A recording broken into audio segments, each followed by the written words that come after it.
Hello there and welcome to Tom's Warhammer Minis.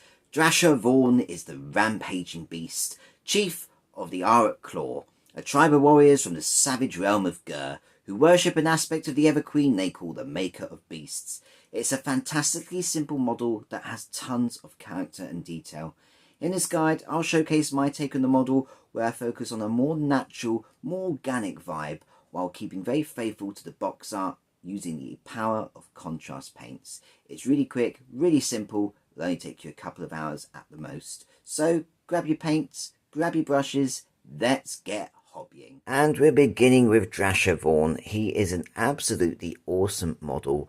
Part druid, part beast, it's just an incredible sculpt. Now, points of interest to note, he is primed in white scar. I want that bright, vivid finish, and as you can see, I've pretty much just done an all-over base coat straight away. He is brown down the bottom here, he is yellow chest-wise, he is orange up top, and there are hints of yellow in between. But before we can even think about those colours, we can't just base coat them on their own. Essentially, if we do that, our eyes aren't going to recognise this as, flesh. It's as simple as that. If you just put orange and yellow, it won't work. We need underlayers to begin with that help us to perceive it. So, nice and simply, we're going skin tone, and the colour is Reikland Fleshshade. This is not for the hair. That's going to have a different underlayer colour. We'll cover that in a second.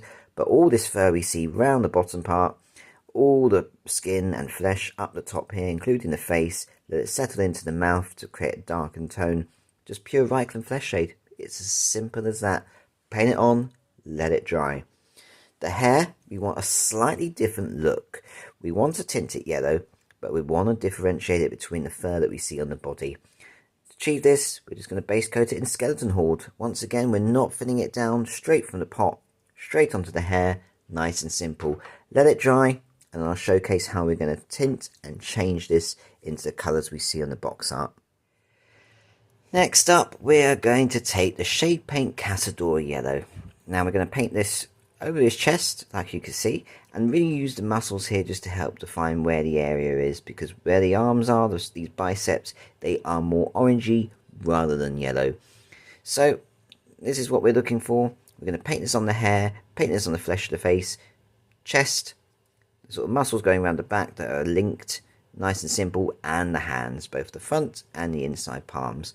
Nice and simple. This is why we did the Reikland Fleshshade and the Skeleton Horde as an underlayer. On its own, you can't achieve it. And it gives it a much more organic feel. At the moment, it looks completely odd. It looks completely wrong. That's because we haven't got the other colours in place yet. Trust the process. It's all going to work out. Next up, we're going to really build up those organic colours towards what we see in the box art. Nice and simple. This time we're using the shade paint Fuegan Orange. Now we're not doing it over the Cassadora Yellow areas, but for the rest of that top layer of skin, including the fur, including the beard, we're just base coating this like a contrast paint straight on top. Obviously check for pooling. We don't want it too heavy on the muscles. Don't worry too much about the areas of fur. We're going to be darkening them down just a little bit more once it's dry. Now for the fur around his waist, nice and simple, over that Reikland Fleshshade, we're taking pure Wyldwood. Once again, I'd start here, work from the top, always, because we don't want it to pull heavily at the bottom. Gravity's going to drain it anyway, so start at the top, work your way from left, all the way to the right. Nice and simple, not forgetting the inside either. Now, we also need to think of the base. I've obviously done Stirland Mud. I've done this for all my models already for Warhammer Quest Darkwater. But we've got this little bit of soil, and we kind of want to match it towards the Stirland Mud if you're doing that. Now, the colour I've used here is Cygor Brown. Nice and simple, straight over. Let it dry.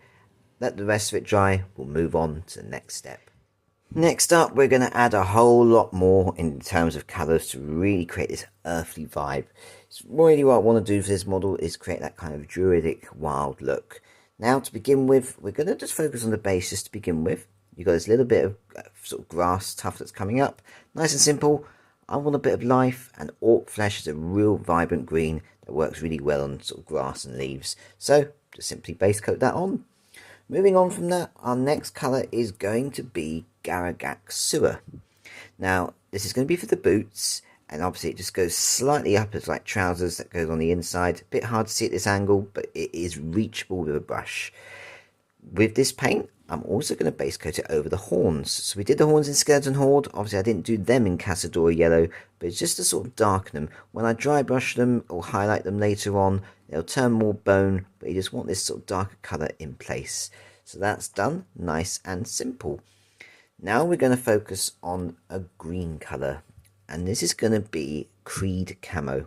So nice and simply, when we look at the box art, this kind of metallic looking detail isn't metallic. You've got these gemstones, and it doesn't matter if we get this over them, because we're going to sort of do them in silver, put a contrast paint over, gloss varnish them, nice and classic and simple.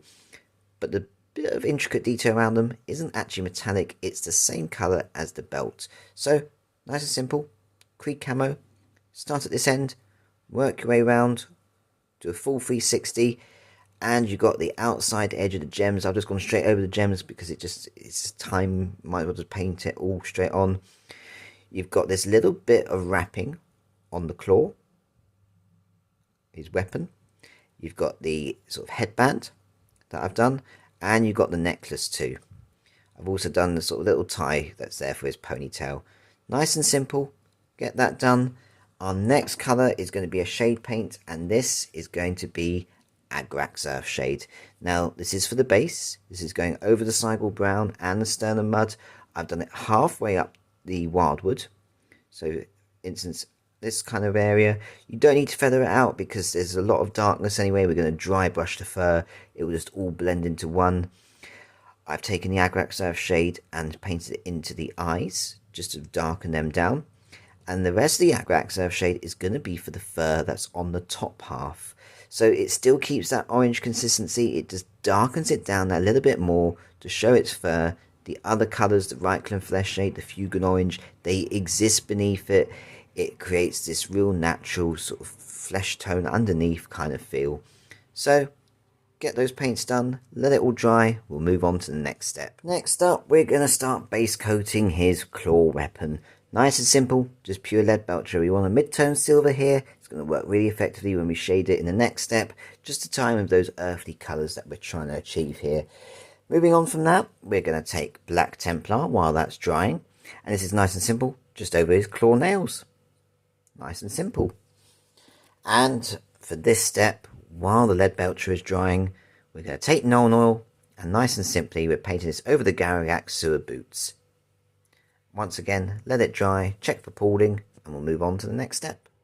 Next up, we're taking Athonian Camoshade, and we're just shading a couple of select details here, mainly our Leadbelcher, nice and simple. And we're doing a bit of Creed Camo detailing as well, but this is only going to be the belt. So nice and simply, we want to shade that, but where we got these intricate details, we don't want it to pull too heavily. We want to create the shadow that shading does, but not for it just to darken and blot out the entire area. We want that Creed Camo to show through. We don't need to shade the other bits of Creed Camo detailing we've done. They're too small. We don't want to spoil our other details. Now let that dry completely. And really I'm talking about the main handle sort of weapon there. Because what we want to do is take Stormhost Silver and relayer and base coat all of the gems. So you've got the necklace, you've got the 3 on the belt buckle, you've got 3 on the claw, 1 on the back. Nice and simple. Let that dry, we'll move on to the next step. Next up, we're going to colour in those gems, and we've just got a few select colours here, and they're really nice and simple. The only real complexity is the ones in the waist on that belt buckle. So we're going to focus on those first. Now, to begin with, we're doing one at a time, but I'm talking about all 3 at the same time. So we're going to take Iyanden Yellow, and nice and simply, paint it straight on. There's no complexity to that part. What the complexity is, you're going to then quickly wash your brush so it's nice and clean. And while it's completely wet, with the Iyanden Yellow, we're going to take Blood Angel's Red, paint it up into the top, and do a sort of diagonal line all the way down. So we're covering half of it, focusing on the top part. We don't need to do any mixing here. The Iyanden Yellow and Blood Angel's Red will sort of mix together, but not entirely. Now let that completely dry. And then once it's completely dry, we're going to take Fuegan Orange to shade it straight over. It's already lost the shininess with the Stormhost Silver. That's not an issue. What this is going to do is just tie the yellow and the red together very nicely. Moving on from that, we've got a couple of blue gems, and I've taken Aethermatic Blue just with a small layer brush. I've applied it on the top gem and the 3 that are on the claw here. Nice and simple. And our final colour is Volupus Pink. This is for the medium-sized gems. You've got the one on the necklace here. You've got the one that's attached at the back there. Nice and simple. Let that dry, and Drasher Vorn is now battle ready. He looks absolutely fantastic. I absolutely love this model. It's incredible. You could leave him there. He looks brilliant. We're not going to. We're going to do a little bit of edge highlighting, a little bit of dry brushing, really make this model stand out nicely on the tabletop. Our first highlight is going to be Screaming Skull. And nice and simply, this is going to be a dry brush, and we're going to do a lot with this kind of colour. Essentially, we've got the base, the Stirland Mud, assuming that you've done that. We've got all of this brown fur. We've got all the fur up here. We've got the hair. We've got the horns. And we've got the black Templar nails too. Nice and simple. Just dry brush really gently. We don't want to go too hard and chip. But with all of that sort of shading that we've done, it should protect the model. But obviously, if you really hack at it, it's going to chip the paint off, and we don't want that to happen. So just take your time, be nice and gentle, catch those raised areas. It just gives it a real natural sort of feeling and vibe. We're not going to do the flesh with the Screaming Skull. That's going to be a different colour. We'll come to that next. Next up, we're going to finish off our highlights. They're nice and simple. This is going to be classic edge highlighting. So to begin with, we're going to take Flayed One Flesh, and we've got both spot highlights and edge highlights here. So spot highlights for the skin, things like the knuckles, you've got the nipples, you've got the nose, that kind of style. With the edge highlighting, we just want to very carefully follow the curvature of the muscles for both the Fuegan Orange and the Cassadora Yellow skin tone. Nice and simple. Moving on from that, our next colour is going to be Hobgrot Hide. I want a real nice earthy brown, and this works really nicely. This is just for the Garaghak sewer boots. Nice and simple.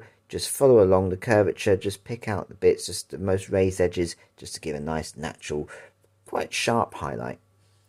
Moving on from that, our next colour is Deepkin Flesh, and this is for all of our Creed camo.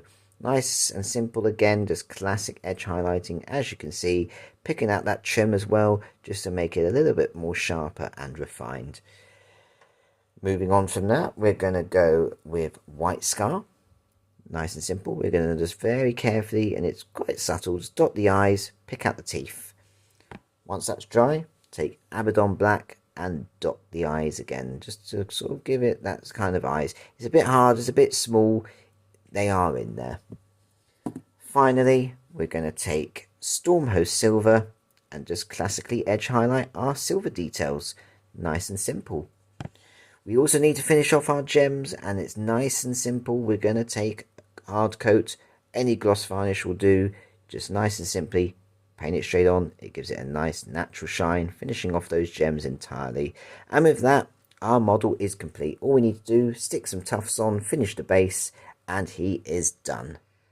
And there we have it. Drasher Vorn is complete, and I really do like this one. The whole idea, sort of druid, sort of beast, it's just really great model. It's so simple as well, but just there's just something about it. It's the character, it's the pose, it's just what it is. It's awesome, and contrast paints work really perfectly on him.